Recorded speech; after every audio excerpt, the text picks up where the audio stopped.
Hello, and welcome to Chapter 12 Power, Politics, and Ethics.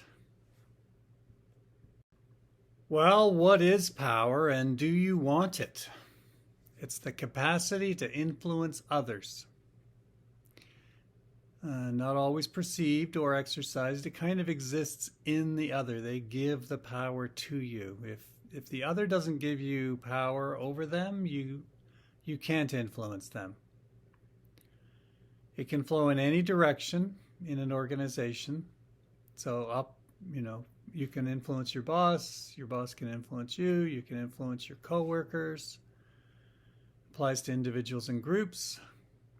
So I would like to ask you, would you like to have power in organizations? That's the question. So you can pause and and I will answer that question for you or give you my thoughts. Okay? So think about it.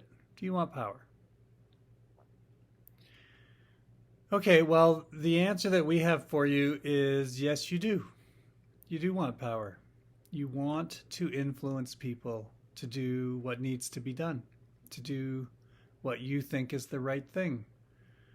You know, we would like to take the point of view that you have the best interests of the organization, stakeholders, customers in mind. And that may not always be true for people in organizations, but we would like to present to you the case that yes, you want power. You want to be able to affect things in organizations, what happens, how the organization, approaches what it's trying to do. And it's not something to be avoided. Power is something to be approached. You want this thing. The 5 bases of individual power come from an article from some time ago. I think it was 1958 by French and Raven on these 5 bases. And we see 3 on this slide and 2 are coming up on the next slide. Legitimate power, reward power, coercive, referent, and expert. So legitimate power that comes with a position, the ability to influence others by saying, this is my role in the organization. I'm the captain, I'm the assistant captain, I'm the head of the department, I'm the lead on a project team. I've been given some legitimate authority to do something that's important, and I'm asking you to do that thing. I'm asking for you to accept that power and do the thing that's required. And it's not always accepted. Power never is. But it's often accepted because, as it says here, people have been socialized to accept legitimate power in organizations. It's not an accident that we grow up and go to schools where they tell us to sit in rows and desks and be quiet and listen to the teacher and do your work and hand it in on time and you get graded, and that's a good thing. You want to be graded, and little red stars beside your name, and that's all getting us ready to go to work. And reward power. Power someone has at work because they can give something to others that they want. We covered this when we covered learning theory, the power of positive reinforcement, rewards. Managers are well advised to get their hands on a number of different rewards that they can offer their people. And of course, it's going to vary by person what someone wants. Money, everyone's supposed to want money because it's fungible, but not everyone wants more money. Some people want more time. Some people want more interesting work, to work with people they like to work with, their office, their parking spot, some other perquisites, something that they might like to have at work to make it nicer or better. Training, conferences, better computer, you name it. And a manager goes to someone and says, what do you want? And you tell me what you want. I'm not guaranteeing I can get it for you, but I need to know what you as an individual want from your work here, just so I know, and you have this discussion and maybe you write it down, but you have this idea of what each person wants. Coercive power is punishment. And some people say that you have to punish in order to have this power. If people don't consider you a real threat to hurt them in an organizational way, then you have no coercive power over them. Niccolo Machiavelli, who we looked at in Machiavellianism, he's famous for saying in The Prince something like this: "It is better to be feared than loved, because you can't make people love you, but you can make them fear you." So that was his take on coercive power. You can make people fear you. Sometimes in organizations, a manager will fire someone just so others see the person being fired. There was a Friends episode where Monica was a chef in a restaurant, and she got Joey to come in and pretend to be a staff member, and so she could fire him in front of the others, and he would leave, and and then they would fear her. And I of course it went wrong. I can't remember. I don't think Joey did what he was supposed to do. He never does. But that was the idea, right? And sometimes managers do that. And here are the other two from French and Raven: referent power and expert power. Referent power is the power you have over others because they like you. They give you the power to influence them because they like you. They will want to be around you. It makes them feel good. Endorphins, it makes them feel good to be near you. And they might identify with you. You might be a role model. They want to do things for you at work. And you get influence outside the usual channels. So this is all of them are good. And you do want to ask yourself which of these 5 bases of power you have.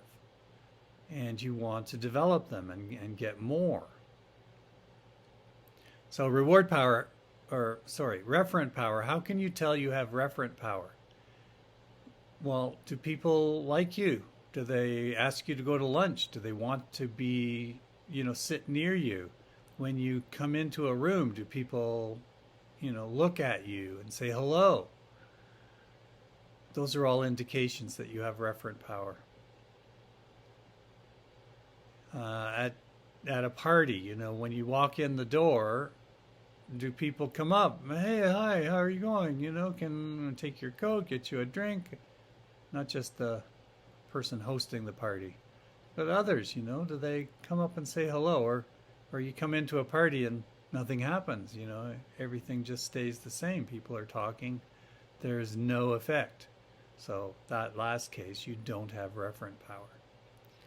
You can develop your referent power by getting people to like you more, by being more attractive, work on your clothes, your grooming, your haircut, your accessories, have better quality things.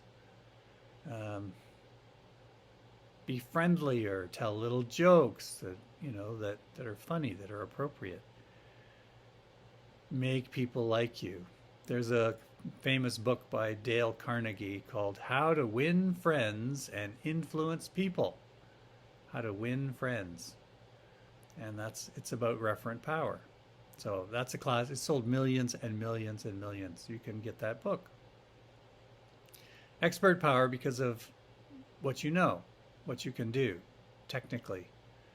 And I think everyone listening to this has expert power and is developing expert power. When you graduate and get your first full-time job, people will listen to you about technical issues because you are the recent graduate who has the most recent expertise.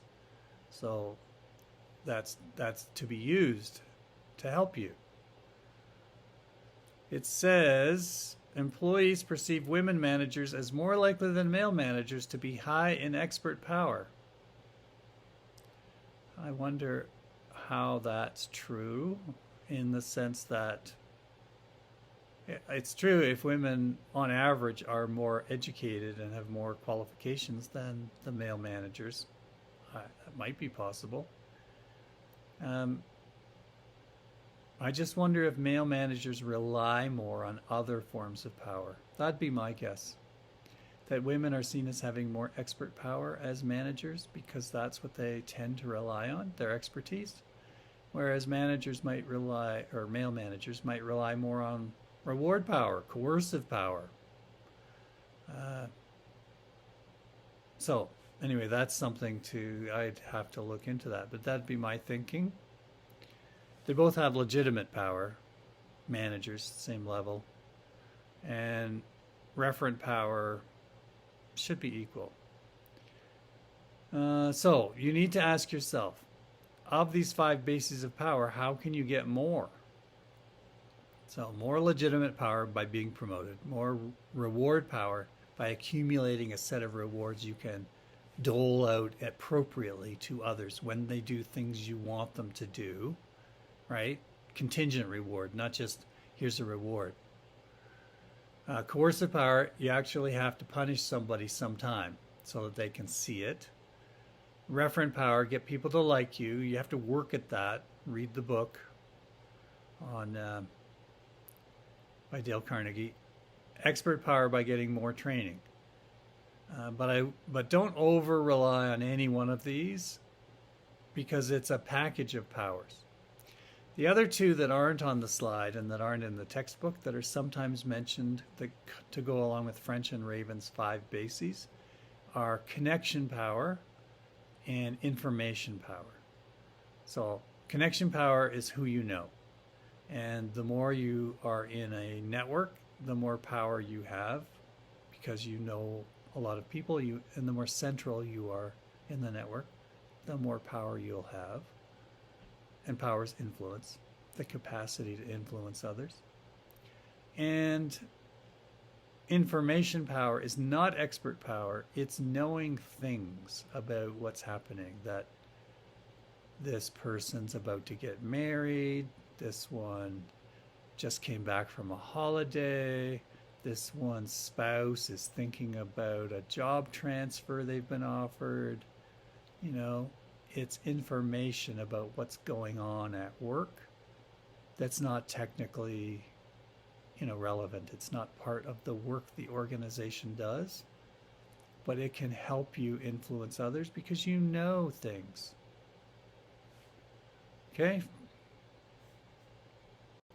How do people react to power? And it says here employees, so it means basically the people who work for you, report to you.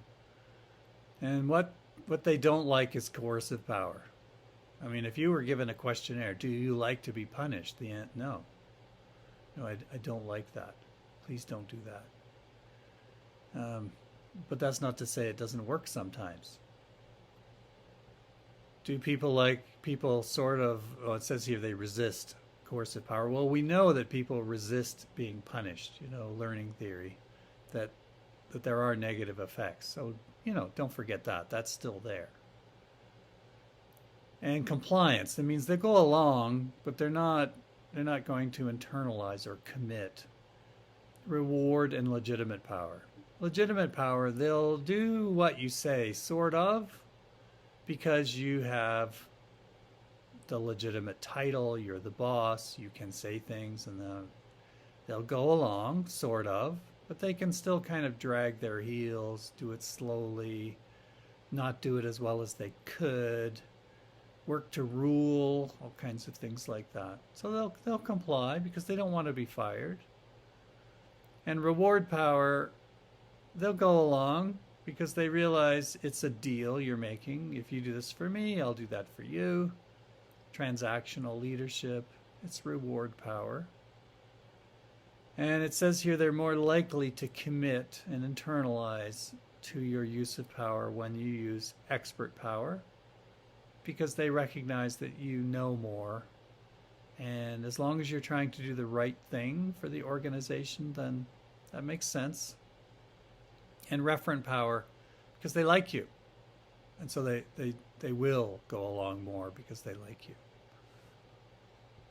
Well, we have a couple of slides now on other ways of getting power. And the first is the question, how do people obtain power? Doing the right things.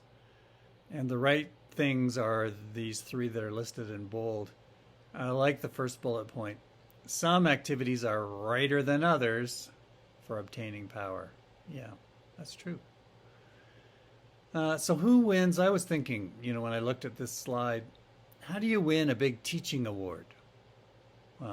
If you're a university professor. So, well, this is a good answer. It has to be, you have to do something that's extraordinary. It's different. It's not ordinary, So if you do a good job teaching your classes, will you win a big teaching award? And the answer should be no. It's got to be different. It's got to be extraordinary. It's got to be like, wow, this person did something that's new. Imagine the committee. Well, they taught some courses and they did really well. Students liked it, good evaluations, good comments. The answer is going to be nice. And if there's nothing more, it's like, well, sorry, no. Got to be extraordinary. Got to be visible. People have to see you doing it. It's no good doing it if it's done, quietly, and even if it's extraordinary. What perception? They don't see it, it didn't happen. And if you do the publicizing, that's okay. Blowing your own horn, that's okay, it's fine. They've got to know. And, occasionally you can ask your boss to do the publicizing for you, to in a meeting or something say, and I'd just like to thank this person for this outstanding job, and give a little, minute or two on what you did. And you've asked the boss to do that for you. And then relevant. It has to make sense to what the organization's trying to do. You can do something that's extraordinary and visible, but it's not central. It's not the main thing the organization's trying to do, so they don't care. The activities must be relevant to the solution of important organizational problems. Some problem we have that we couldn't figure out, and you did it. So it's relevant. And it's extraordinary. No one else could do it. And it's visible. We heard about it, and everyone's like, way to go. So that's a way for you to get power in an organization. So here's an example. We've got, let's imagine a student who's in education and is going to be a high school teacher. And this student is about to graduate and go out into a high school for their first job. Well, what should they do? Should they do a good job teaching? Yes. That's a given. You've got to do a good job. Some would argue you don't have to do a great job. Just a good enough job would be okay, as long as you do other things like meeting people and building networks and being likable and a whole bunch of things like that. And that if you just do an okay job, you'll be fine. Some people would argue that. I'm not sure I would argue against it. But you can do a good job. Is that enough? Doing a good job. This person gets the job in a high school, wants to be, has ambition, wants to be a head of a department, and then maybe a vice principal, and then a principal, and maybe even a superintendent of a whole set of schools. So that this person has ambition, is doing a good job enough. I'll keep my head down, I'll work with my students, I'll do a good job, people will notice me. And the answer is no, not enough. It's not extraordinary. So you can do that, but if you put all your effort into the teaching, you're not going to succeed in these ambitions you have. That's what I'm saying. And you may not like hearing that because I'm really talking to you, right? That you're about to take a job. And if you have ambition, I'm telling you, doing a good, solid job is not going to be enough. That's what I'm saying. That's, I think, what the textbook is saying. It's not extraordinary. You have to find something that's different, something no one else has done or can do. So this new teacher decides to be the head of the chess club, to create a chess club. There's no chess club. So creates a chess club. Will that do it? Well, that's unusual and non-routine, yes. So maybe it's extraordinary. Maybe the chess team wins the city championship, you know? And so that's extraordinary. But is it visible? Well, if it gets publicized, you know, Facebook, the local media, people talking about it, maybe it's even visible. But is it relevant? Okay, here's the question. Do other teachers and administrators, like vice principals, principals, superintendents, do those other people, do they care about the chess club? Do they care that it won the city championship? Is it relevant to the solution of important organizational problems? No, it's not. So no, the chess club won't do it. So it's not easy, right? You've got to figure out something that satisfies all three of these, not just one, all three at the same time. So find out what the organization needs to solve, what problem it hasn't solved yet. Figure out some way of addressing that effectively, doing that on top of your normal job. So therefore, spend a little less time on your normal job. Don't do as great a job. And I don't know if you've ever heard this, but you can do that, right? You can decide to do a little less well. Everything doesn't have to be perfect. There is a saying, perfection is the enemy of the good.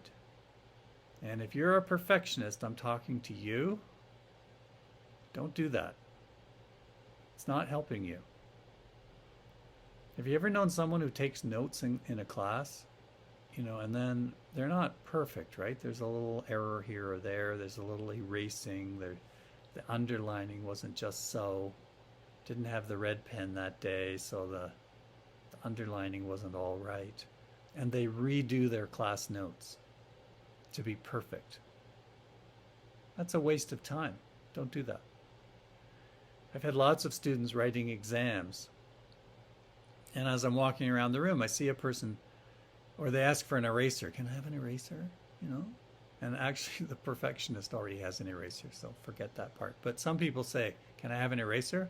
And I say, you know, like if it's a multiple choice, I get it. You have to erase the little dot. But they're writing an essay. And I say, an eraser what? Well, I want to erase my answer. I say, give me your pencil. And I go, there, you're done. Move on. Start writing.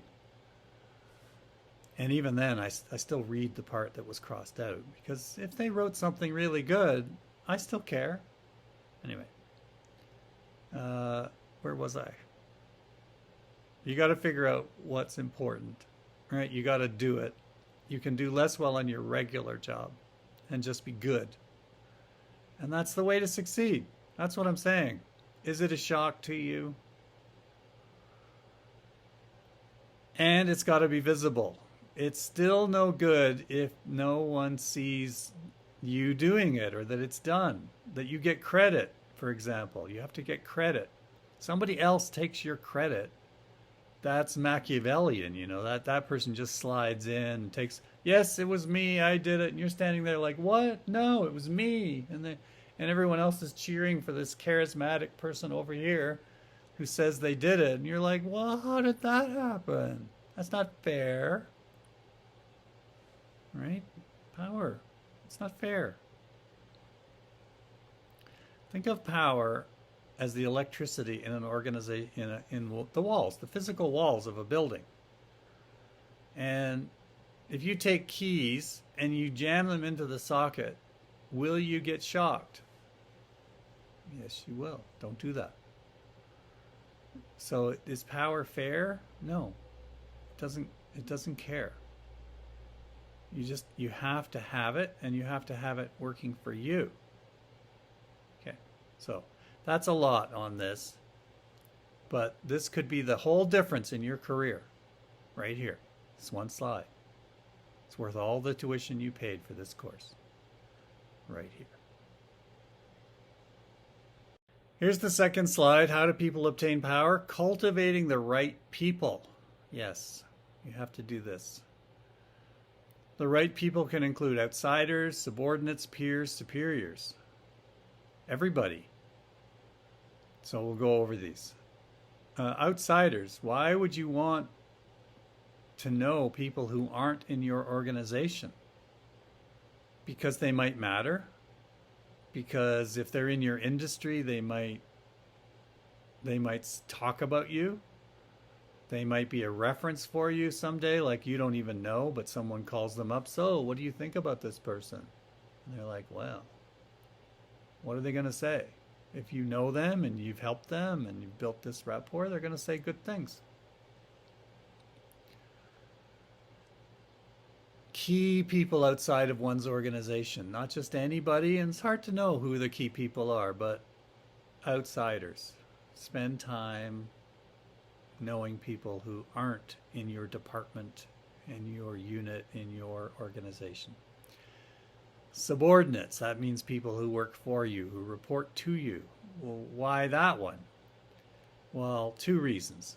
The one here on the slide, because when you have a team behind you, you're more powerful. They will do what you say. They will help you accomplish things you want to accomplish. That's good for you. And also, some of them are up and comers. They will get promoted faster maybe than you. And if you help them in the early days of their career, that may pay off later when they help you. They do say you can ride the coattails of someone else to the top. Well, usually that's like a boss and a key subordinate, and they form this little pair, and they move up together, helping each other all along the way. Your peers, your equals, well, they can help you in various ways as you're doing your job, and they will move up with you, some of them. Well, if you know all of them, and you have good relationships with all of your peers, whoever gets promoted is going to be a friend of yours. And so that will be good. And superiors. Well, you'd think that superiors is the obvious one. I would think it is, that you look upwards in a hierarchy and cultivate those people because they can help you get promoted. And that's true. But I would say if you focus only up, then you miss the fact that as life goes on, so you start in an organization as a 25-year-old, well, 40 years later, you're 65. Where are all of your previous bosses? And most of them are retired at this point, so they're not helpful anymore. You have to have been working with people who've come in after you, because as 40 years go by, they're still there. And some of them have moved on to other organizations. If you've kept up relationships, they're still in the industry maybe, and they can still help you, and you can help them. So peers, knew a professor, and the first time I knew this professor, it was during a job interview. And I was the one being interviewed, and we were in his office, and you do a series of interviews with different professors, and then you give a talk. So I'm talking to him about my dissertation research, which was not finished, and he asks me some questions, and some of them are difficult. even though I'm the expert. It was difficult because he's really smart. And he asked me this question, and I'm like, I don't know. And he said, well, let's talk about it. So we talked, and we gradually, it took like 20 minutes, developed a pretty good answer to that difficult question. And I was like, well, that was interesting, you know? And then, oh, well, time's up, and I move on to the next interview. So a few hours later, I'm giving my job talk. It's like 2 in the afternoon, and I'm giving the talk, and up goes this man's hand. And I go, yes.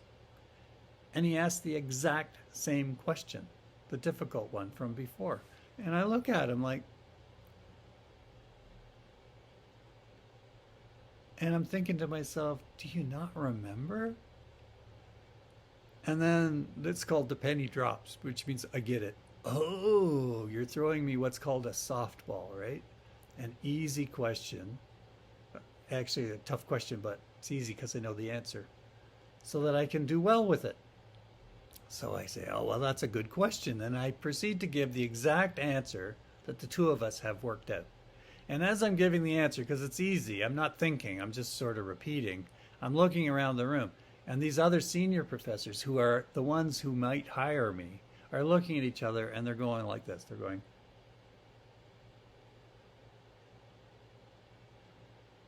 good job. And so I'm thinking, well, thanks, to this guy. So what happens? They make me an offer. I get hired. I start. And, I'm friends with this guy. He asked me to help him move one day. And so I do that. I see him. And, a year goes by. And it's called hiring season for academics. So it's hiring season. And we have a candidate. You normally have 3 candidates coming in. And we have these candidates. And so the first one's coming in. And I see the person for like an hour in my office, and it's normal. And then a few hours later, it's the job talk. And this guy who had asked me the softball question, he puts his hand up. And he asked this question, and I watched the interviewee, and their face goes kind of like, and I thought, oh, you're doing the same thing. You're sending a softball question their way. And then the person gives this great answer. And I think, oh, you dog, And then every interviewee that came through, same thing. And I'm like, doesn't everyone not see what's going on here? But they didn't seem to see it. And I didn't say anything. Well, those who get hired, whoever gets hired, is his friend. And whoever doesn't get hired, they still like him because he helped. He gave them their best shot. So let's imagine this guy did this for the next 30, 40 years, right? It's once a year. And whoever gets hired, you're hiring one prof a year. Whoever gets hired, 40 years later, they're all people who like him. So that's a technique that this guy either invented or saw, but it was, pretty smooth. We have 2 slides now on empowerment because it's the power chapter. So, how do you give power to others to use in their jobs to help them get organizational work done? And so we have a few bullet points here that talk about that empowering people can work and they can be satisfied and feel like this is a good job to do, and I'm enjoying this. OCB's organizational citizenship behaviors should go up. Performance should go up. And they need power, too, to do their job. So if you've given them power, it helps them to do the work that you've asked them to do. So that's a good thing. Here's a classic U-shaped curve. In this case, it's explaining the amount of power that's been given to someone, all the way on the left from not enough to on the right too much. And the argument is that when you have empowerment, you're in the middle, just the right amount of power to do the best job. So give them the right amount of power. There's a I was thinking of with great power comes great responsibility, which is difficult to do, the great responsibility part. And the other saying, power corrupts, and absolute power corrupts absolutely. I forget who said that, but it's famous. And that's the idea in the text in the top left there. Excessive power can lead to abuse, because power corrupts. You know, when you have power to do your, or at work, when you have power, when you have a lot of power, you can use it for the wrong reasons. And excessive power has a tendency to make power holders inattentive to others. Like, why should I listen to others? You know, like I have all the power here. Insensitive to their emotions. What their feelings don't matter because I can force them to do what needs to be done, what I want done. And unable to appreciate their perspectives, how they see the world, how they think. Why do I care what they think as long as they do what I tell them to do? You can see how you could, if you were given power and you misused it, you could, not care. So what they're saying is a person at work should have enough power to do their job effectively, but not too much because they might abuse it, and not too little because then they can't get their work done. Well, it's not enough to have power. Power is a potential. Just like potential energy, you know, the water in a dam, it's got potential energy, but there's no energy created until it flows down through the turbine. And so it's the same with power at work. You can have potential power to influence people to do things that need doing, but it's nothing until it's converted into influence, which is the flow of current. So we're not after power for its own sake. A person saying, I have a lot of power, like, so what? You know, that doesn't do anything. It's a battery sitting in your drawer that has power, but it's not doing anything. It just slowly dissipates over, maybe it's 10 years, right? But it's in 10 years like there's nothing left in that battery. You got to use it. And we're always trying to use it for organizational purposes. So here's 7 types of power. Being assertive. Well, it says ordering and nagging, but I would say that's aggressive. But assertiveness is being direct and straightforward and saying, this is what I need you to do. And non-confrontational assertiveness is just very straightforward, but with no apologies. I'm not keen on the definition right there. Ingratiation, flattery, acting friendly, polite, humble. Self-promotion, rationality, we know all about that, logic and reason. Exchange, we know about that, leader-member exchange theory, doing deals. Upward appeal to your superiors.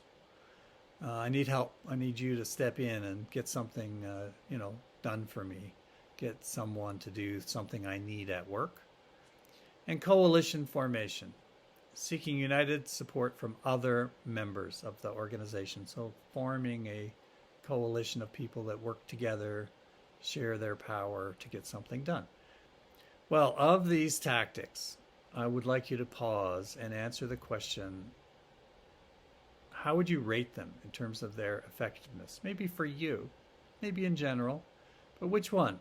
Which one is your number 1, your number 2, your number 3, all the way to your last choice for power? So if you do that now, I'll wait, and then I'll tell you what I think. Well, rationality's got to be close to the top, 1 or 2. People in our society normally react fairly well to rationality, logic, reason, planning, compromise, sure. I'd say that's 1 or 2. Assertiveness, the way I defined it, I'd say is pretty high up. Being direct, deadlines, verbally confronting others. Don't make too much of that. It just means being straightforward with people. This is what I need. I think that's pretty high, maybe number 2. So we're left with ingratiation, self-promotion, exchange, upward appeal, and coalition. I don't know, but 3 and 4, maybe coalition and exchange and ingratiation. They might be 3, 4, and 5. I want you to see that ingratiation is probably higher than you thought.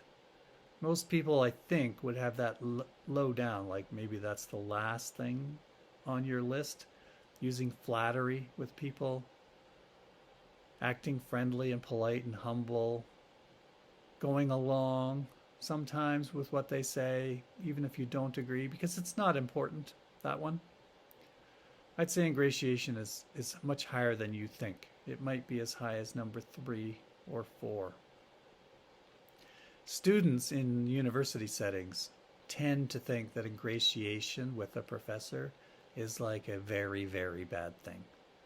And oh my gosh, if people see me doing that, it'll be horrible. But my sense is at work, it's important. It's common, it's important. Don't be afraid to use ingratiation at work. That's my message to you. Exchange, I think, is important. Self-promotion, it's probably lower down, even though we did a lot on self-promotion earlier, as people have to know about what you're doing. And towards the bottom for me, I'm not sure if I missed anything, but upward appeal is at the bottom. Your bosses do not want to hear you ask for help. Like, what? Why did I give you this job if you need to get me to help you? Did I make a mistake? I think that's how they think. Here are the textbook's answers to the questions, and I'd like you to read these on your own. The one that I'm not so sure about is the shotgun style of trying all tactics. I think that what they may be saying is you need to pick the approach that's right for you, that you're good at. And no good being ingratiating if it comes off wrong. It has the wrong tone. Like, you have to learn how to do that. So use the tactics that you're good at, and use the tactics that you think will work for that particular person that you're trying to influence. And use the tactics that seem best suited for your organization. And so that is all something you've got to determine at the time. So you figure it out, as opposed to just trying everything and seeing what works. Give some thought to it.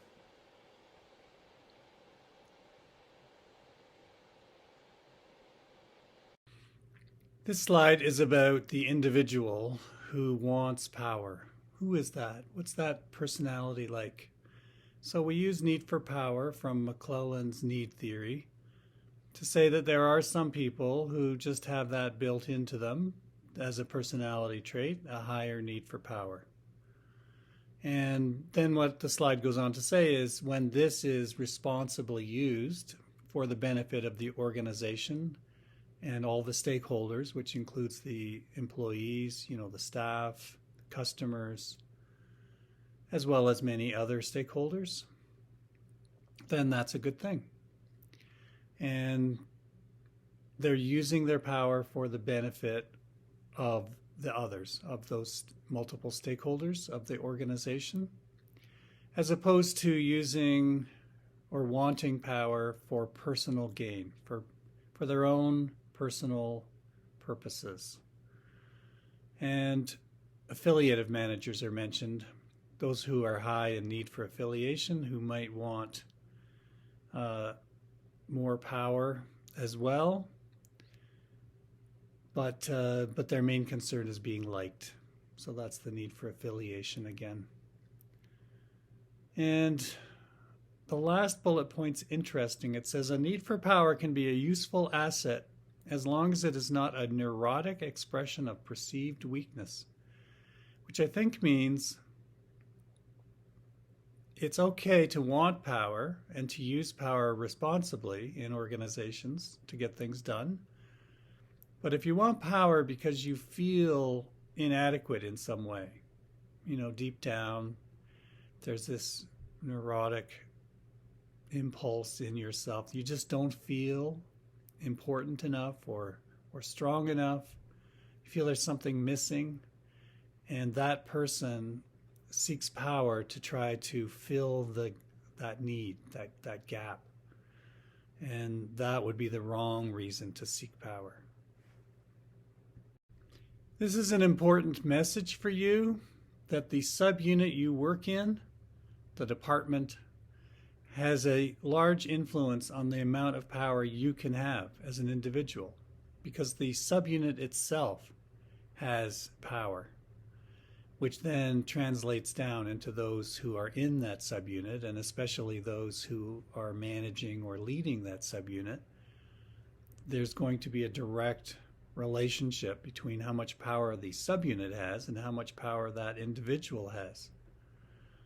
And of course, some organizational managers who aren't institutional managers from the last slide, they could seek to increase their subunit's power as a direct way to increase their own power.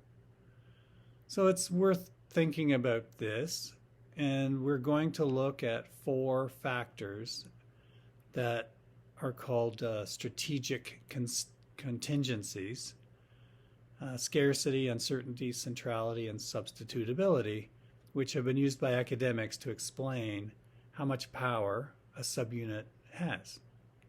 So these are the 4 independent variables, and subunit power is the dependent variable.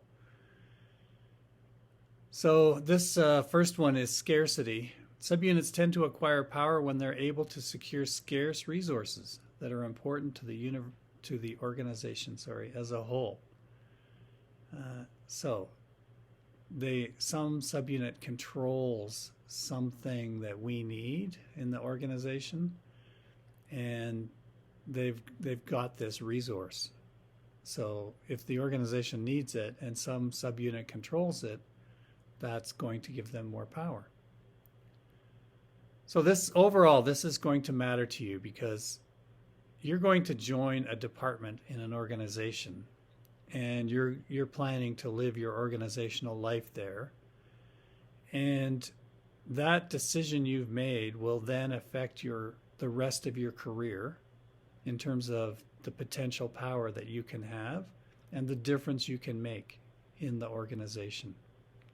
So in my organization, we have 4 departments, and their names change over time, but roughly they're accounting, marketing, strategy, and finance. So which ones are the most important ones? And that's probably going to change over time. Right now, accounting is pretty important as a department, and one reason is that they have connections to the accounting profession. They have a number of students, a lot of students that want to be accountants at an undergraduate level. And I haven't seen the recent numbers, but it might be as many as 50% of our students want to major in accounting. And maybe slightly fewer will end up there, but that's how they start out. So that is probably coming up later in centrality. But the point I'm trying to make now is that you have to think about which department to join, because it will affect you later. Here are 2 more, the uncertainty and centrality variables, and they're described here on the slide.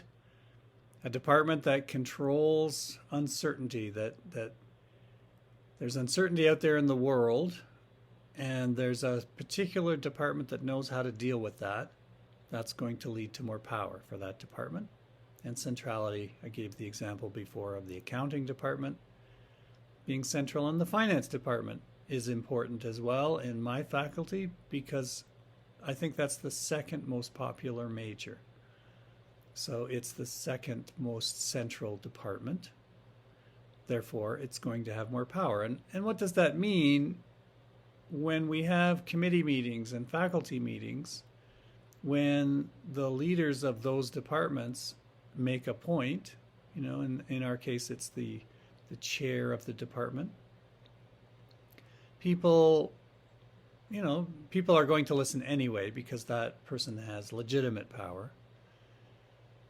But people are paying special attention because everyone knows these two departments are very central to what we're trying to accomplish as a faculty or the Alberta School of Business within the whole university.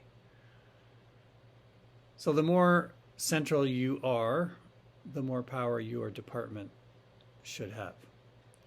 And some leaders of departments will try to work these variables to make themselves more central or to deal with more uncertainty.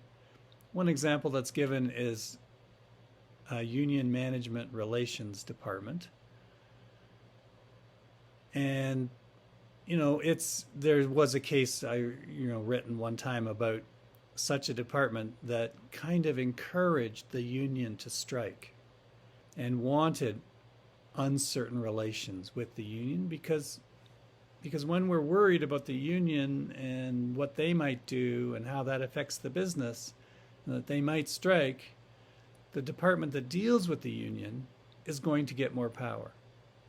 So this is called in economics a perverse incentive, that the leader of the union management relation department should actually act to upset the union, to prod them, to goad them, to make them more tense and willing to take actions, job actions, potentially a walkout or a strike, because that increases that department's power, the one that deals with the union.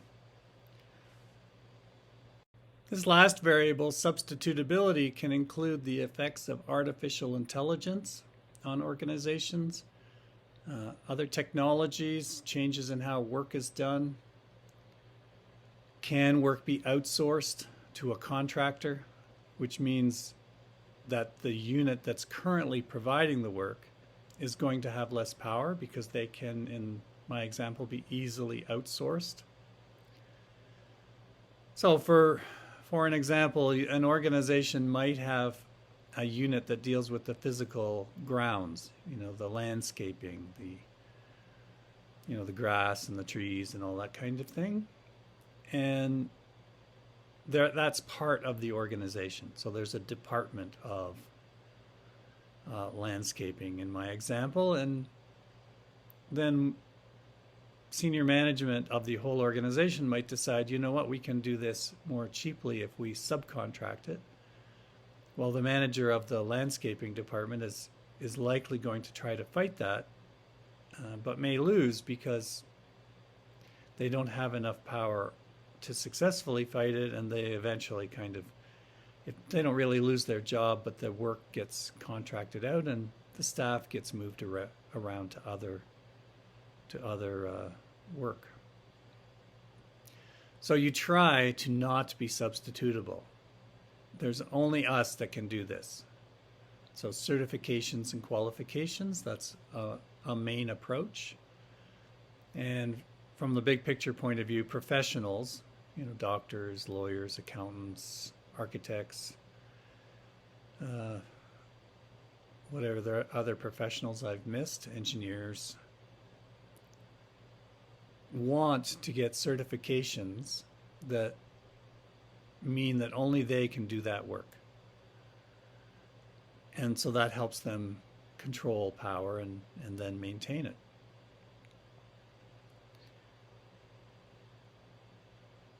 So from the point of view of someone who seeks to build power, these are like go-to ideas of how to get more. Control things that are scarce, create uncertainty that only we can then deal with, become more central in the workflow of what the organization does. And if that means changing what the organization does, a little bit over time, where we're more central, our department is more central, then do that. And make it so that there are qualifications required that we have that no one else can get unless we give it to them. So we can't be substituted easily. And those are like the prescriptions for how maybe a non-institutional manager would seek to gain power. But even from the institutional manager side, there are people who want the best for the organization, but they also feel that the way to get that is for our department to be the best and the strongest and the most powerful, and therefore have the most impact on decision making and where we go in the future.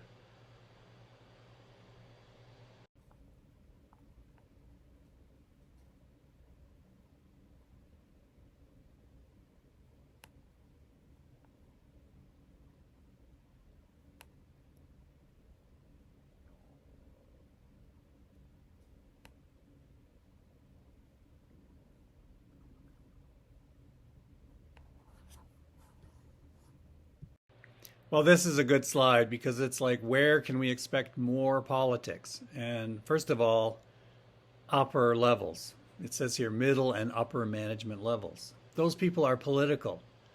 That's how they got there. I mean, sure, some people at middle management got there because they're technically skilled. But I'd say, this is just me talking, that most of them would be political and got there for that reason. So they're playing politics, and that's okay. And the higher the levels of management in the hierarchy, so at the very top, a chief executive, that's what they do. They're the politician, the head politician of the organization. That's their job. That's why they get paid a lot. And that's how they make sure they get paid a lot. So that's how it works. And if you want to be, if you have that ambition in your mind that you want to be a chief executive, a very high level executive in an organization, a large organization, then you need to seriously start being a politician like now. And not everyone, of course, wants that, and that's okay. And not everyone, of course, can be that because it's very competitive. That's the nature of it. But you should think, do you want that? Because if you do, now's the time to start planning and working on the skills required. You shouldn't wake up at 50 years old and say, I'm ready now. I'm not saying that can't happen, but it's something that takes years to develop. Politics happens in subunits. We dealt with that, I think, before. The more vague the goals, complex the tasks. Some issues, budgets. Because budgets are money, and money, there's only a certain pot of money, and it gets allocated around to departments. And, departments, units, tasks, projects. And so the more money you get, the more you can do. You can hire people, you can get things done. So people are going to fight over money. Reorganization. Can we restructure? And we have a chapter coming up on structures. But can we restructure so my department gets more power by absorbing some other unit, perhaps? Personnel changes. Who gets hired is a big one. In universities, that's probably the number one way to gain power, is to get more hiring, more professors. But personnel, who's hired, who's fired, who.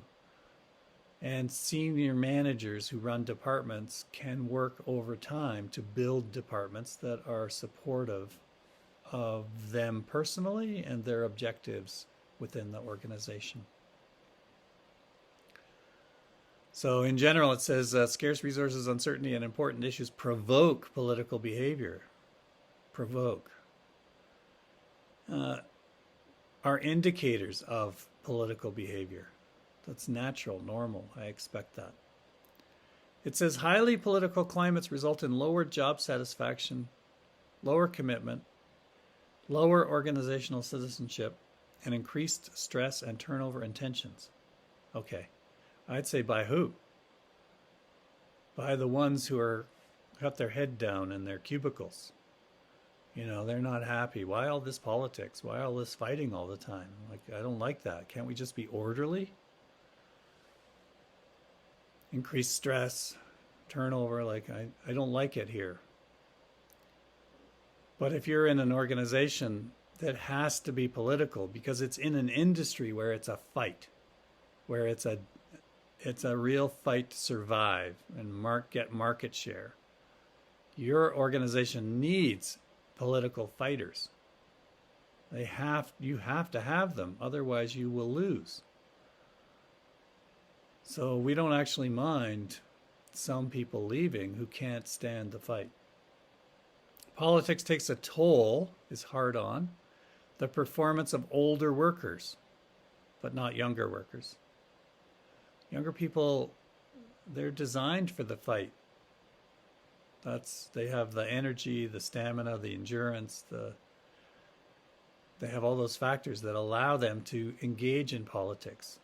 And there's lots of older politicians too, but they're probably saying, like, on average, it's harder on older people.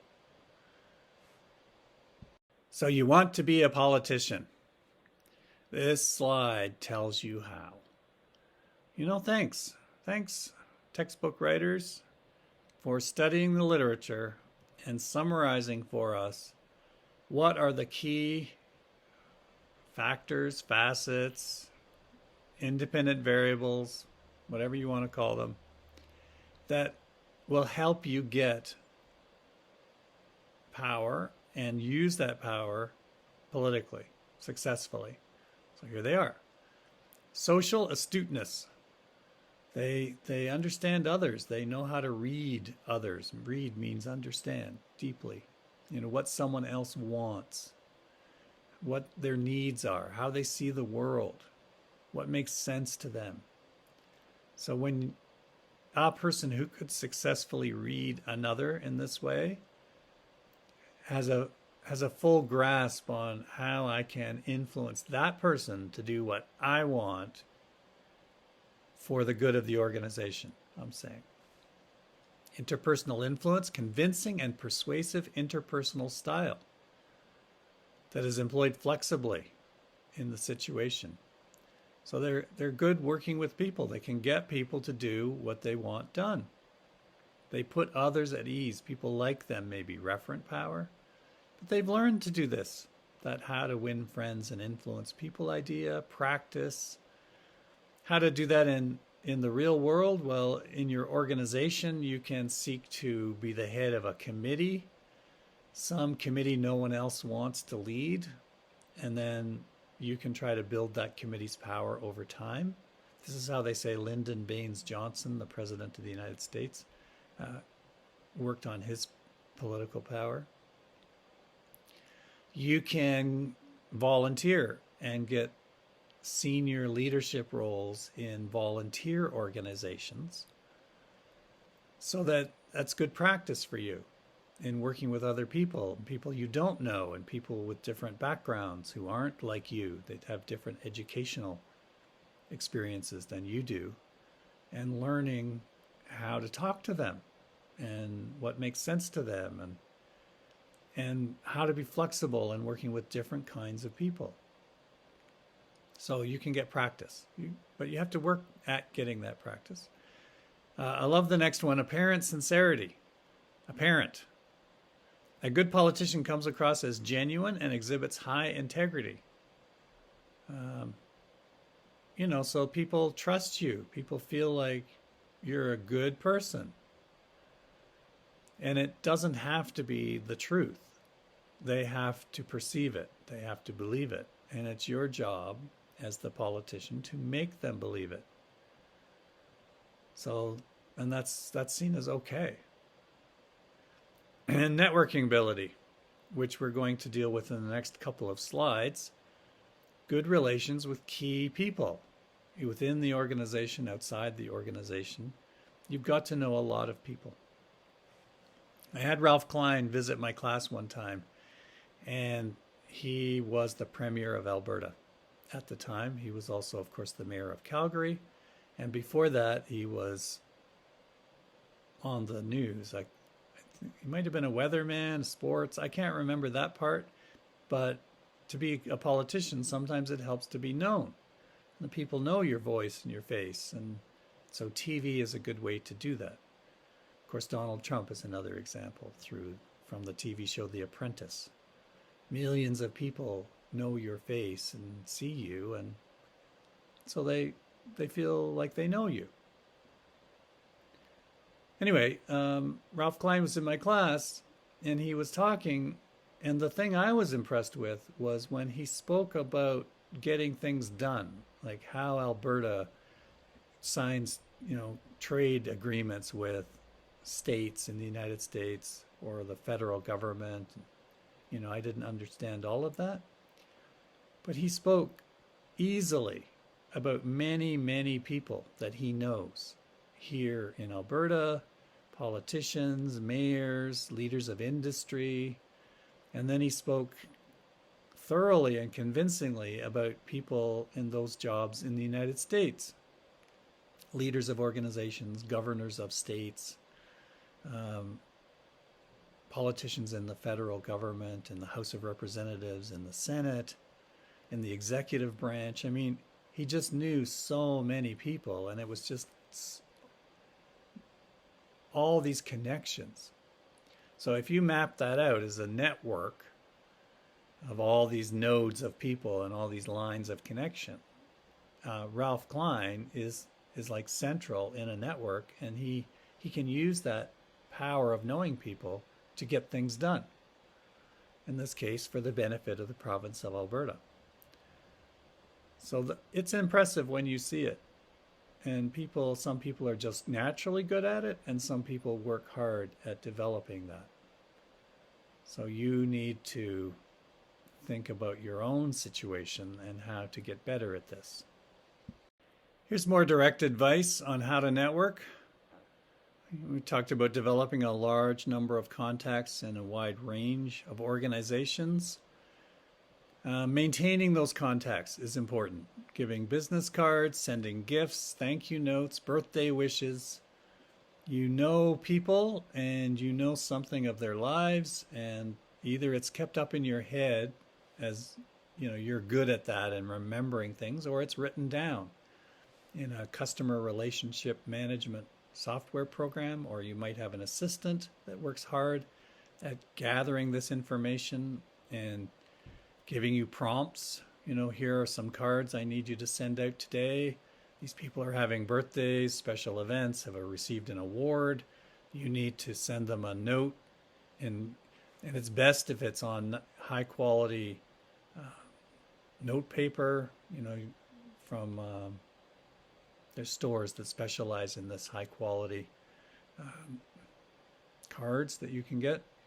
So these high quality stationery, and you write a handwritten note. So handwritten is way better than someone types up a note, or someone else writes an email and just puts your name on it. It's much better to do it by hand. A few sentences. Congratulations on this award. It's well deserved. You really made a difference in your community, and then maybe your assistant gets the address and sends it off, and so you write some of those notes every day. Gifts, small gifts. We're not talking about large gifts. Thoughtful tokens. We're not trying, of course, to bribe people or anything like that, but sending a thoughtful gift that it's meaningful for them, they will appreciate, and therefore that keeps the relationship alive. If you're on LinkedIn, look at your number of contacts, and it might take some time if you've got 500 plus, but work your way through. Do you still know this person? Do you recognize that name and that face? Is this person important to you? How can you maintain that relationship? Socializing, playing golf. This was one piece of advice my mom told me. She said, "Son, you've got to learn to play golf." And I was like 10. It's like, why?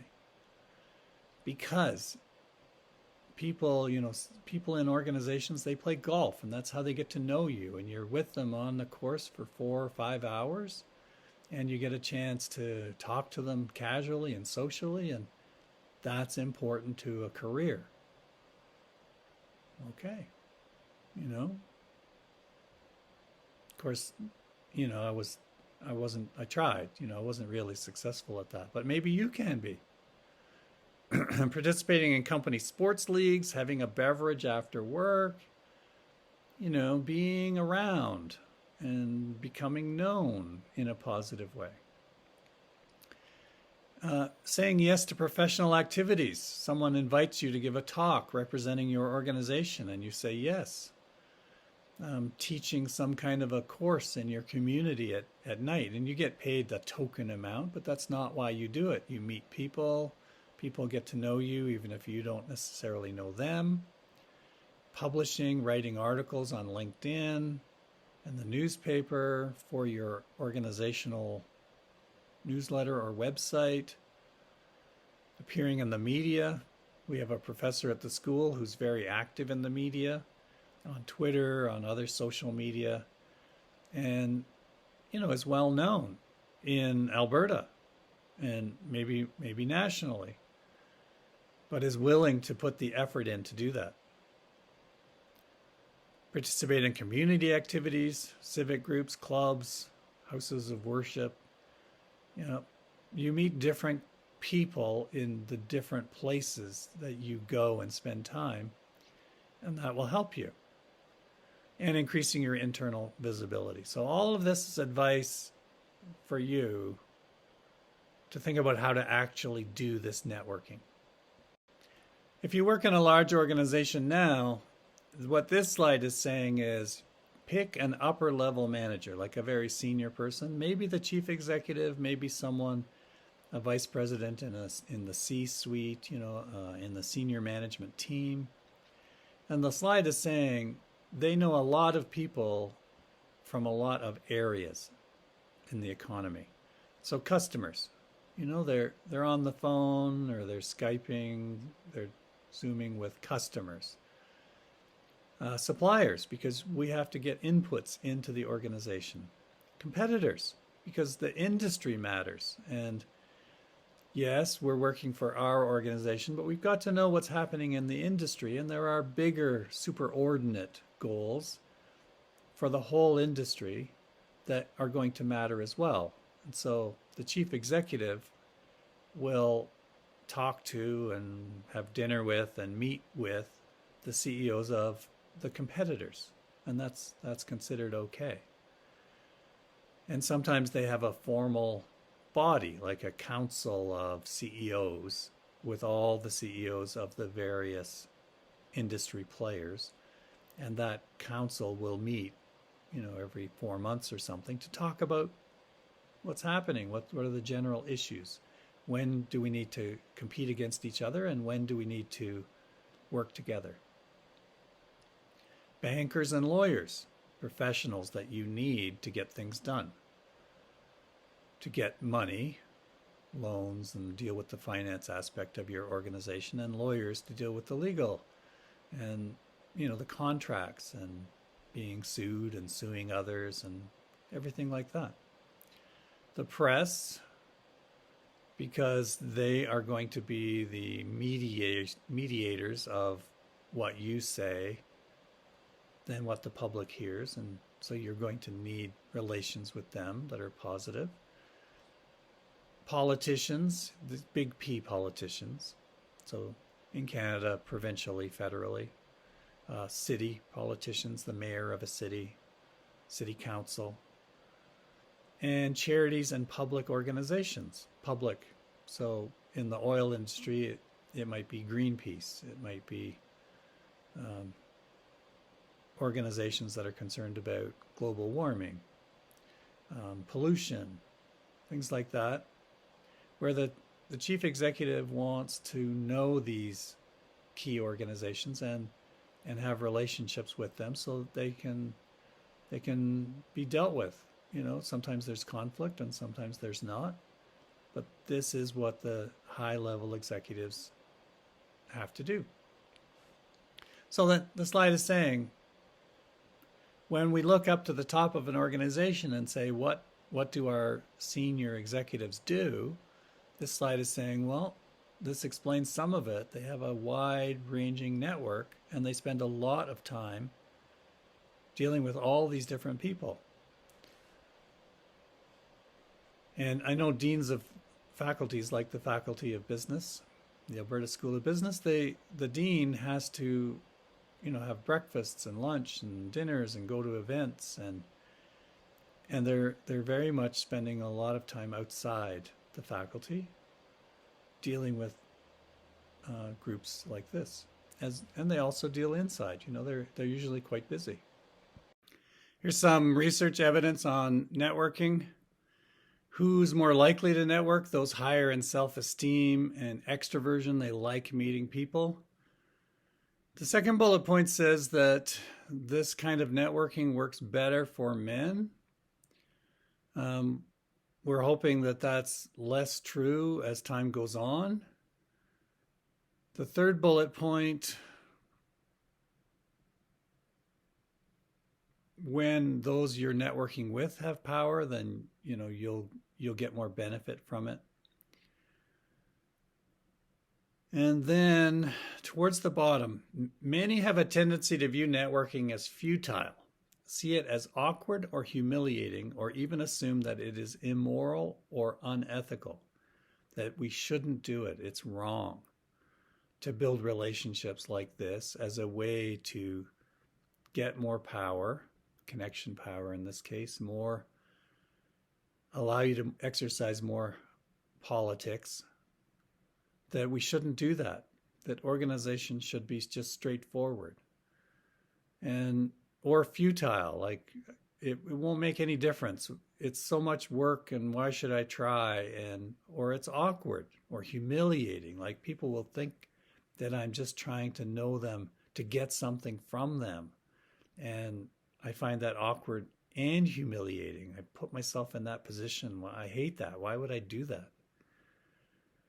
And then, so we're here to say, you might feel those things too. And you might be hearing this and reading this information and saying, I just don't want to do it. It's wrong. It's not me. It's hopeless, futile.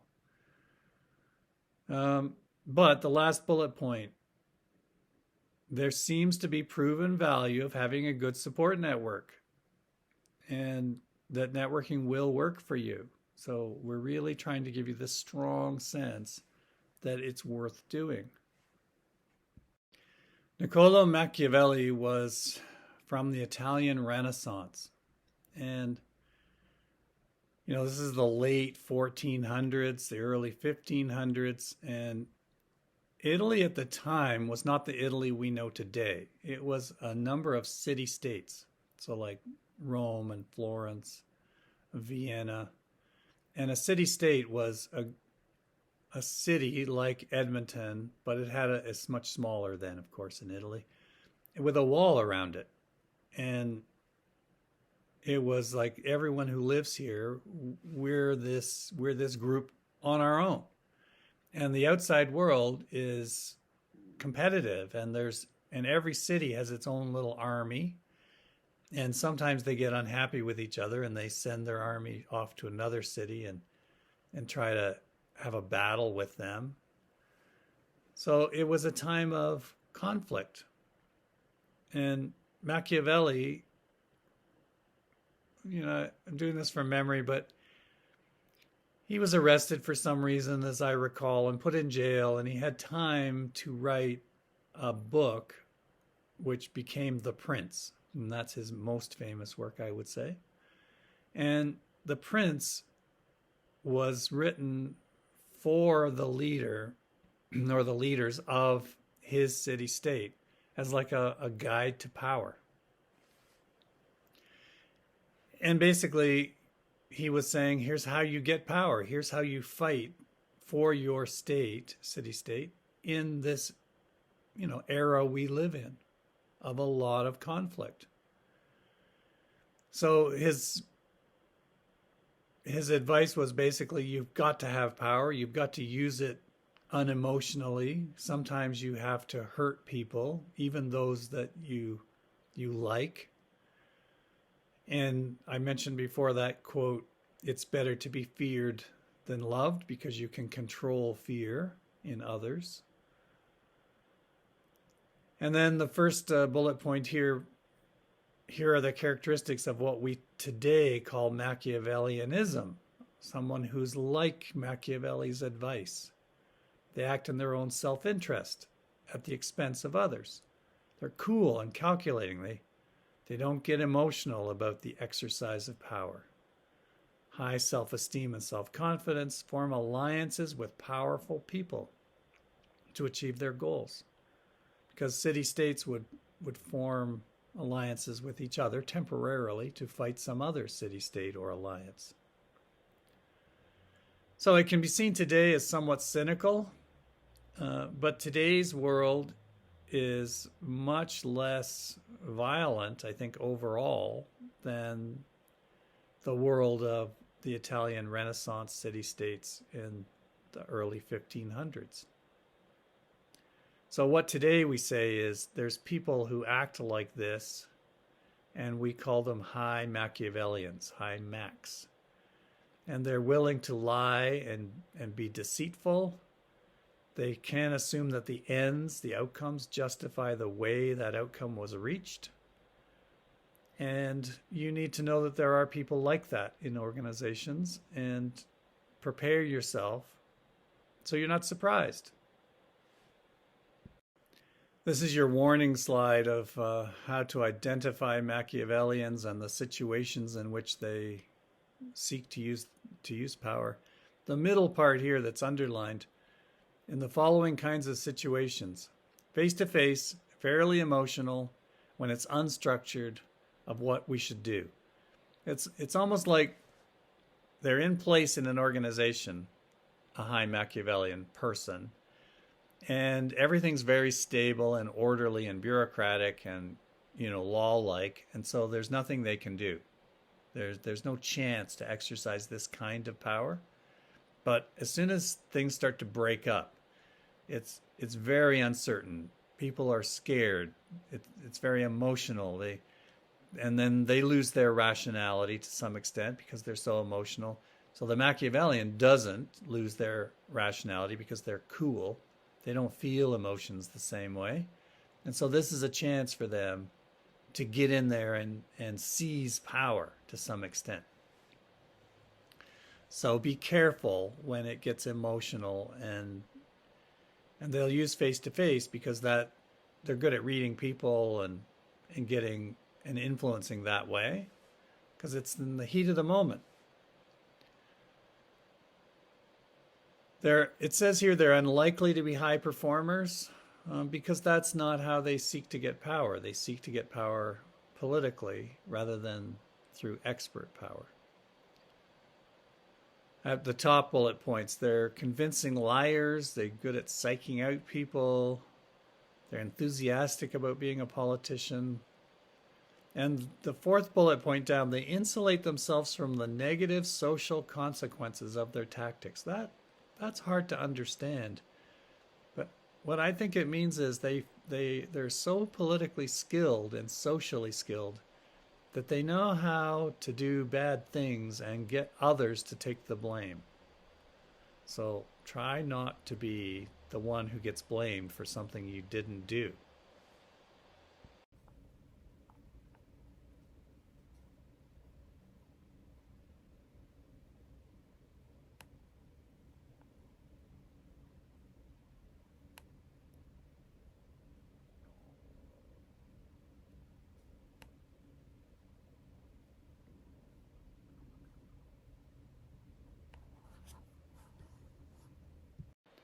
Well, following up on that idea of defending yourself, using politics as a defensive move. So sometimes you don't take action.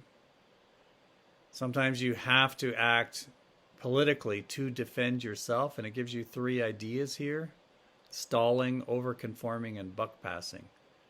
So stalling, just someone's asked you to do something, but you don't say no, but you say yes, but you just really slowly working on this. And so you can be seen like you're helping them, but you don't want to move quickly because you want time for this political situation to play out, and that's better for you because you're just not sure what's going to happen. So you slow things down.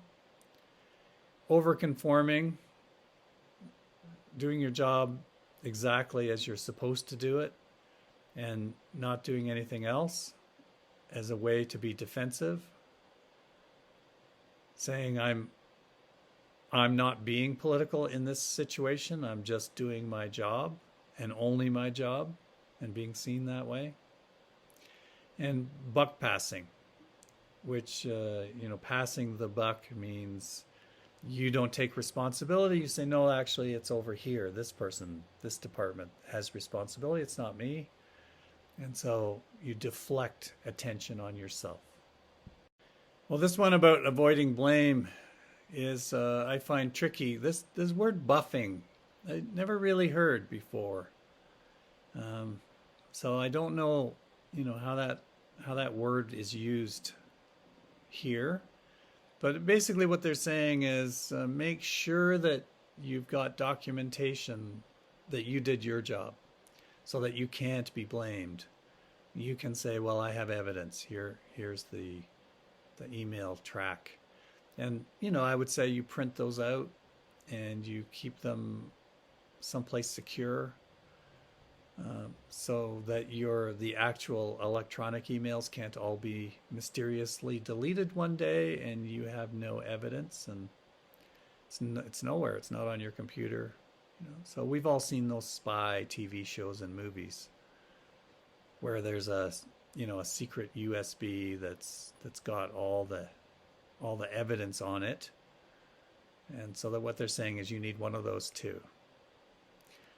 There you go. And but when you live your life at work by documenting every single decision and action, and that becomes more important to you than actually doing anything like real, then that's taking it too far. And scapegoating, we're not recommending really that you do this to others, blame them so you don't get blamed. But we are recommending that you not be the scapegoat, that you're not the one who gets the innocent. You're not the innocent who gets blamed and takes the blame when it's not your fault. Whereas, of course, you need to know that people with high levels of power, when blame is coming towards the organization, a classic maneuver is to find someone lower in the hierarchy that can't defend themselves and make it their fault. We've also seen that in lots of spy movies. So your job is to try to avoid that. We're now in the back part of the chapter, and now it's ethics in organizations. And ethics is essentially what's right and wrong. And as we make decisions in organizations, part of the decision can be the consideration of, is this the right thing to do? And so we have this slide that gives the basic information, and the next few discuss or show charts of ethical issues that have been observed in organizations. And this is a summary slide of things that can happen. I read an article once that said about company fraud. The person said, because this person was like an internal fraud. They stole money from their company. And when they were asked to explain, why did you do this for so long? Excuse me. And the person said, it's like holding on to the rope that's of a hot air balloon, and you can hold on and the balloon lifts off, and when you're just a few feet off the ground you can still jump, but after you're up off the ground a bit you can't jump, and all you can do is hold on. And it's a metaphor for the the unethical, illegal activity of the fraud, the person just had to stay with it and do more and more. So a classic story that happens with banking is there's some person who works in a bank and who finds that they need money, personally, and they find some inactive accounts. So that's like some account for $5,000 in the bank, and this person that owns that money, they haven't touched that account for like a year or 2 years, a long time, and so they don't seem to be monitoring the account. They may have forgotten the account. The person may be ill, and can't look at the account. So we don't know, and the person in the bank doesn't know. They just know this is an inactive account. So they take $100. And the way the story normally goes, they intend to repay it, on Monday. I just need the $100 now. And it's always a good reason, my child needs medicine and I can't afford it. So I need the $100, like it's my child. So they take the $100. And then Monday comes and they can't repay it. And nothing happens. They don't get discovered initially, like the way this story goes. So time goes by and they need money again, because that's the nature of money and spending. We can always spend more. And in my example, made up, the child needs more medicine, so another $100. And this can go on for some time, and the amounts can get higher and higher. The other example that's normally talked about is people who work for traders, for large financial institutions. And so this trader is being rewarded for making good trades and making the organization money. And so it's like an option market where there's high leverage, and the trader decides to take a risky position. And they kind of, gamble that the market will go in a certain direction, up or down, either way, and they lose the gamble. Well, when you're trading margins, or on margin, you're trading these contracts, you can lose a lot of money for the organization in a short time. So the way the story normally goes, that this trader has lost some significant amount of money, but it's not enormous. Maybe it's $100,000. But in their mind, and they don't get caught, and they don't report it. Their boss doesn't notice for some reason. They don't have the right checks and balances. And so they think, well, the way to get out of this hole is to bet more tomorrow. So they bet bigger on the same market, and they lose again. So that was another couple of $100,000. Well, there's a few stories out there in the world of traders who have bankrupted their bank. They end up losing billions. So it seems incredible, but it has happened. So that's the kind of thing that can go on. Here's the common themes of ethical issues facing managers as described in the Chapter 12 textbook. And I invite you to read more about them there. I think they're fairly straightforward. I've added an HBR video link here on YouTube for you on the balanced scorecard, which is a way of also thinking about corporate social responsibility, how we can still measure and care about profits as one part of the scorecard, how the company's doing, but we can also consider how we're doing on other elements, other stakeholders, like customers, like the employees, and the environment. And it's a short video, it's just an introduction. And in terms of causes of unethical behavior, we have several here that you can look at. And one that's important as a concept is slippery slope. You're imagining someone's walking along a path on a hill. So it's like a ridge path. And the path peters out and they have to keep walking. But the grass, it's pretty steep. And it's been raining and the grass is like slippery, And it would be really easy if you weren't paying like strong attention to take a misstep and slide down that slippery slope. So I think that's the metaphor. And applying to ethics in organizations, the metaphor implies that if one individual in an organization takes an unethical decision, decides to act in a way that they know is not right, that is that misstep on a slippery slope, and it's very easy for them to then slide down and start making more and more unethical decisions until they've gone all the way down the slope and are in the swamp. So it's like advice. If you stay careful and make decisions and stay on the top of that path, you'll be fine. Just be careful where you put your foot, the decisions you make. And then the early part of this slide talks about how people don't necessarily think they're wrong. They explain to themselves why this is okay.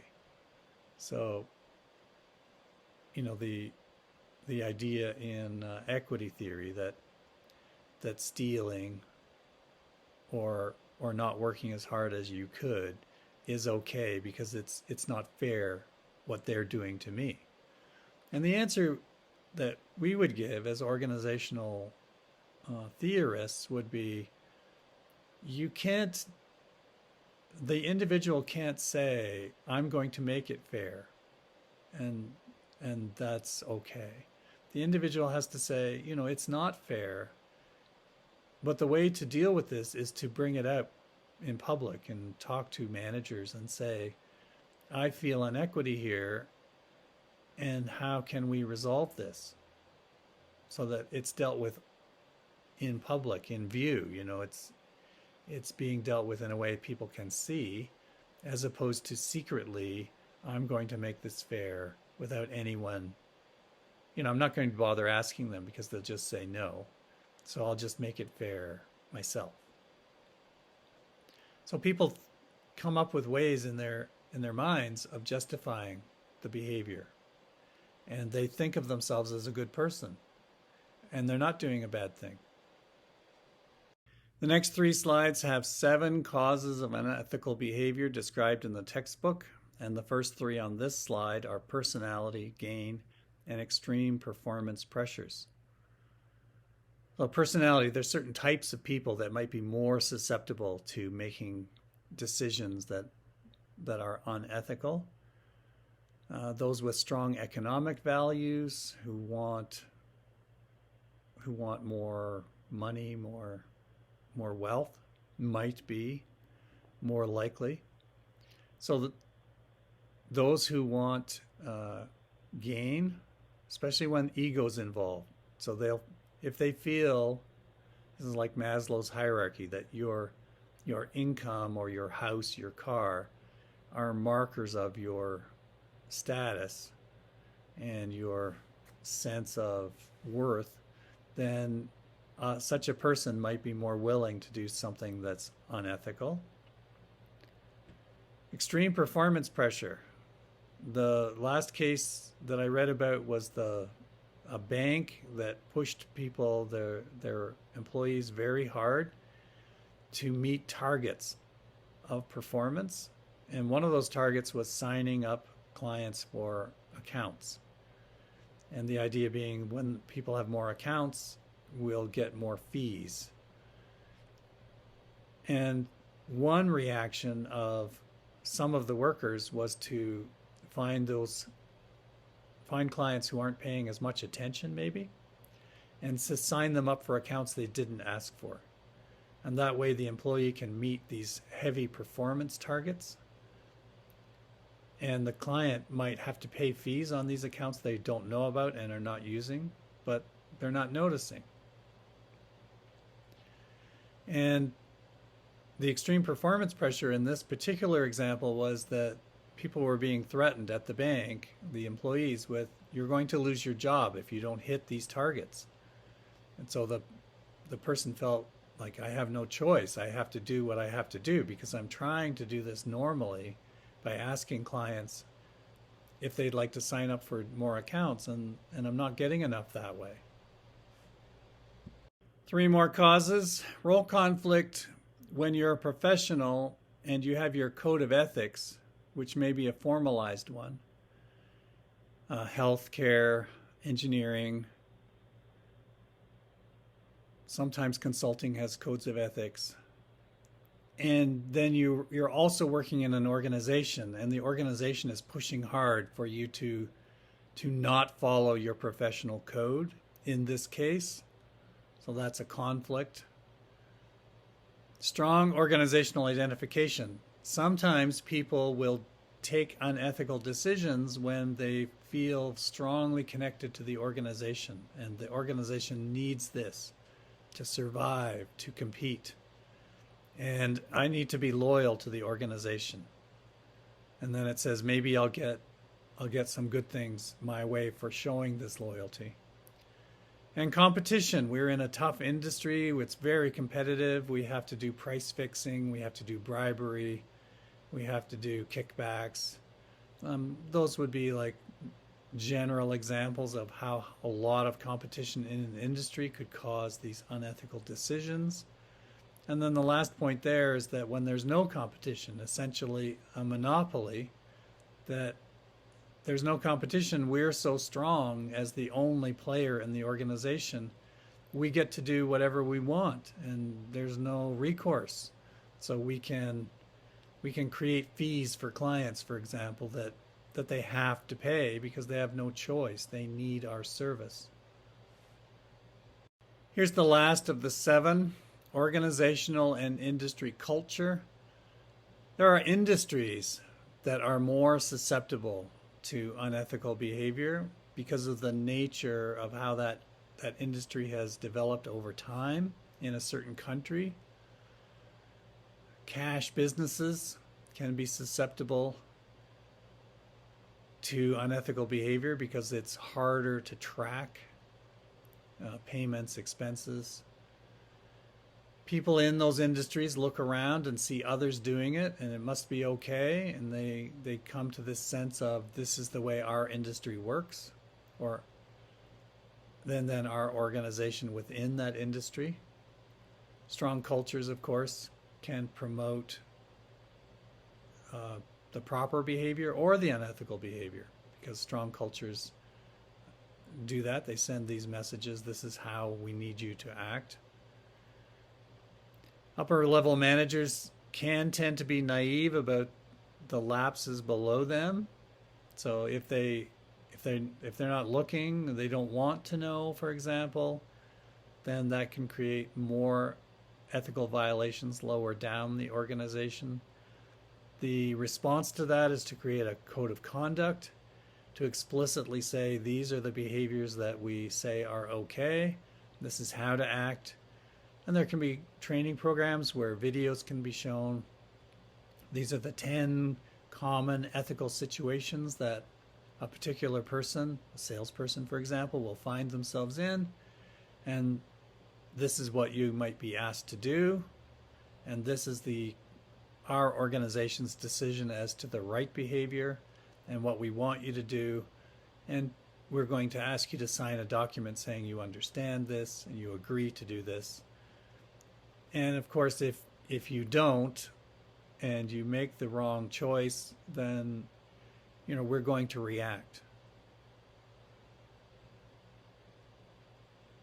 So that means, last bullet point, rigorous monitoring and enforcement. And we build over time the ethical culture that makes what we consider to be the right decisions for our company, for our industry and profession. And it has to be from the top, it has to be important, and it has to be taught through the organization and monitored and reacted to when violations occur. From an outsider's point of view, and from an organizational point of view, we want whistleblowing. And as an outsider, we want it because it makes for a more ethical society. when lapses are noticed and can't be dealt with internally, that someone metaphorically blows the whistle and says, we have to stop, we have to fix this, we have to do something because it's wrong. And societally, here in Canada, we believe that we're better off acting ethically. You can Google search for something like ethical violations by country, or list country ethical violations. Searching for something like that, you would find a list of ethics by country, and the most ethical countries to the least. And surprisingly, Canada is not at the top. The last time I looked, we were in the top third, top quarter maybe, of all the world's countries. And so we're fairly ethical compared to the other 192 or 3 countries of the world. But we're not at the top. And so we do have ethical violations societally. The top countries, again, usually the top countries are the Nordics. Iceland, Norway, Sweden, Finland, Denmark. I'm not sure they're at the very top. Switzerland, I think, is towards the top. And then the bottom countries, without naming them, they're the countries of the world where you would expect bribery is routine, that government officials buy their jobs, or there's nepotism, they're the relatives of those in power, that nothing can be done in the society without a payment of some kind, a bribe. The police are corrupt. You get stopped by the police, you're expected to pay a bribe, or things will get worse for you. Immigration and border control guards would be looking for bribes. And so there's lots of reasons for all that, but society wants whistleblowers, and organizations want them, because if something's going wrong and we're not noticing, we want to know. And on a small level, occasionally I'll have students report to me that there's some kind of cheating going on that I haven't noticed. Because our professor sees some and might notice a plagiarism in a paper that's been handed in. But sometimes there's, cheating that you just haven't seen because it's subtle, or it's being done in a way you never thought of. Well, one time a student came and told me, you have 2 sections of the class and you have the same test in both. And the section that's writing later, they have the test. And I was like, what? Like, how? And the student was like, I don't know, but they have it. And of course, I was trying to use the same test in both. And so then in this case, what I did was I numbered all the tests, and so I had a strong count. And when I gave out the tests, I gave like 1 to each person, which took longer and was awkward. But somehow I either figured it out, or maybe I was told, I was probably told, it's vague in my memory, that when people were passing, I was handing out a block of exams at the end of a row, and people were passing them down, and someone was taking 2 and then passing it down the row. And I didn't notice they had taken 2. Well, of course, at the end of the exam, they hand in 1. So I don't know who that is. And so by numbering them, I think I was able to stop that. Another exam, it was a multiple choice exam, and when I get they had to hand in the actual tests as well as the Scantron sheets. And when I got the tests back, I'm looking through them, because sometimes students write notes on the front that I want to see. Sometimes they write a note like this was too hard, or these questions, some questions weren't reasonable. I don't know. But sometimes there's notes. Anyway, I'm looking through and I see this note, and it's got 2 little arrows, and it says cheaters. That's all. Now, I know who it is, but I don't but I also have a map of the exam. So when people are sitting there, I have them, there's a form that gets passed around for them to sign in. Well, I can create a map of the room. So I know where this student is, and I know who the little arrows point to, and so I know who they are. So I look at their exams, and they're like identical. The scantrons are identical, which is not on the face of it proof of cheating. If they both did very well, they could have studied together. But they didn't both do very well. So the exams weren't high scores, but they were identical answers. So that again leads you to think there might be cheating, but I can't actually prove that. So my reaction was to separate them for the next test. And, that ended up working, but it's just an example of a small case of whistleblowing. So we want it. But from the whistleblower's point of view, the last bullet point's important. Whistleblowers are often the victims of considerable retaliation for their efforts because they have challenged the status quo and embarrassed those in power. So I would like to draw your attention to the idea of considerable retaliation. There's a book by Sun Tzu called The Art of War. And in the book, there's a chapter on spies. And Sun Tzu says, from my recall, spies are useful. You need them. They have good information, but you can't trust them. And this is, I think, essentially the same point. We, as the organization, we want people to tell us things they know. But when they do so, we know they've kind of violated a trust. They've kind of told on someone. Back in the day, that was called a tattletale. And we're not sure we can trust this person not to tell on us someday. So those in power are a little bit concerned or, about the whistleblower.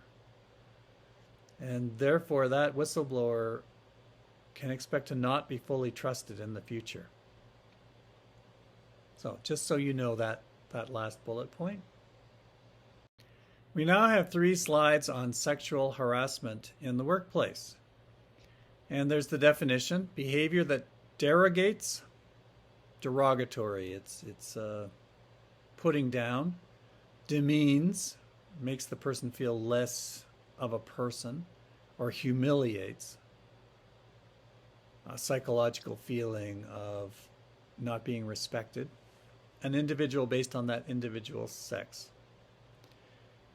And what it could include: touching, sexual force, sexist jokes that maybe the teller thinks are benign, which means not harmful, but maybe the teller knows are not benign, that they serve to demean another individual by the nature of the joke. Comments or materials. Materials could be like cartoons, some kind of a picture of a scantily clad or semi-naked person that's posted in the workplace. Definitely in the old days, there were calendars that were issued to organizations as a marketing tool, and such calendars often had a scantily clad individual.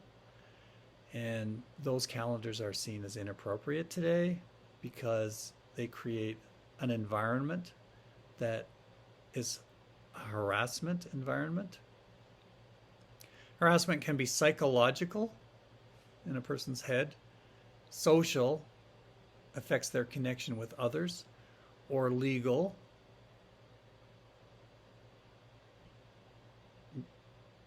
cutting back a person's hours, perhaps threatening their job, keeping their job, or their promotion within a job. It stems in part from the abuse of power.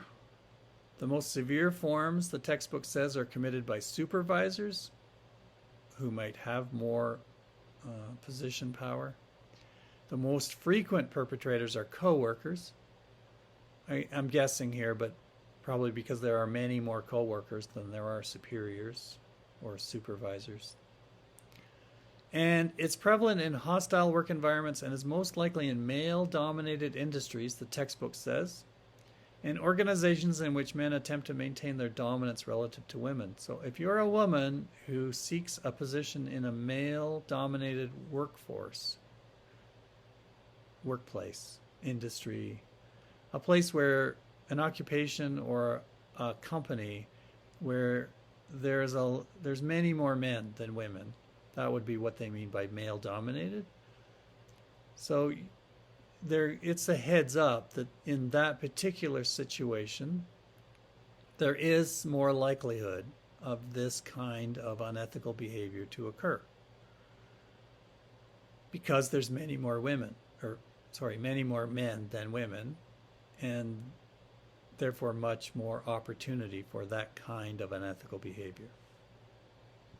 This slide says that it's not just your coworkers, it's also clients who can engage in this inappropriate behavior of sexual harassment, customers, that minority women can be more likely to be harassed. And then it talks about the deaf ear syndrome, the idea that organizations and those more senior, those more in upper hierarchical positions don't want to know, they don't want to hear about this. It's a problem that should be dealt with, but might be difficult to deal with, and so it could happen that those senior in organizations would just rather not hear about it, even though it can be a common occurrence. And so how organizations can deal with this, there are measures they can take, which are described on the next slide. Well, the key is probably the last bullet point that, or set of bullet points, that top management commitment to deal with sexual harassment in the workplace is required. And then that will flow down through the organization. That's true, generally speaking, of any change.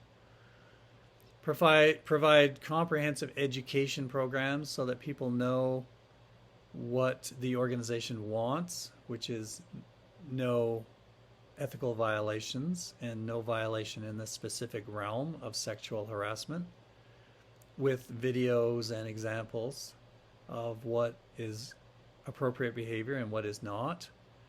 Continuous monitoring the work environment, so looking, not being deaf or blind to what's happening.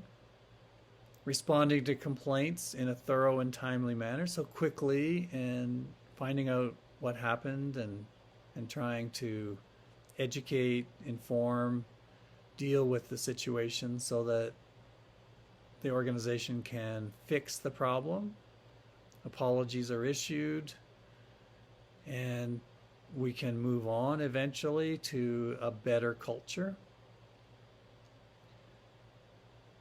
I watch Australian rules football on TV, and there's a team in that league that in the last week or two has had sexual misconduct problems. Essentially, there's a team cheer where they're in a circle after the game and they sing a team song, and it's a thing in Australia. And some of the players were, and they're all males, were sexually touching another male who was a minority person, and they were touching this person repeatedly, and multiple players were doing this during the team song. And so it became a societal issue, and it was in the news, and the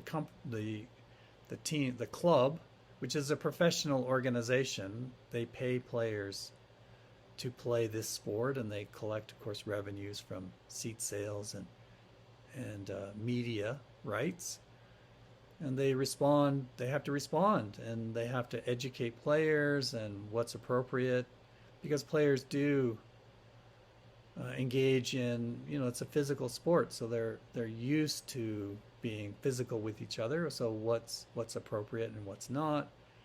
And then the senior executives have to talk to the public and the media, and in this case it was the coach that I saw on TV talking about this.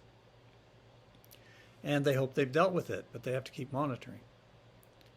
They have to have clear policies and reporting procedures. They have to care. They have to have systems. They have to have education, and they have to keep on top. You can't think that, well, we dealt with that. It's over now. Let's go back to business. You have to constantly be watching. This is the summary slide and the last slide of chapter 12, and the summary on how to employ ethical guidelines. A number of points here made by the textbook authors. Essentially, every decision that's made in an organization can have an ethical component to it. And it needs to be thought about as a routine in making decisions. We need training to do that thinking appropriately. We have to have training about ethics as a philosophy, what's right and what's wrong, how to think about that. We need training about specific situations that will be encountered by the people of an organization. We need to be able then to use that training to adjust our decisions, to take into account the ethicality of each decision we make, and realize that we're in business to make products, provide services, and that ethics is not our business, in that that's not what we're created to be, an ethical philosophizing organization. That's more a university's departments of business and ethics. But that in organizations that are doing work, that decisions are a daily occurrence, and ethics have to be considered in each one of those decisions. People have to be trained, and part of that training can be academic training like this, and part of that training is organizational training, which you will get from your current organization, your future ones, or maybe you get from your associations, from your profession. And that this training and experience and learning over time will get better. And as individuals we'll get better, as organizations will get better, and therefore as a society will get better at making the right decisions that consider ethical reasoning, and that's going to be a good thing for everyone involved.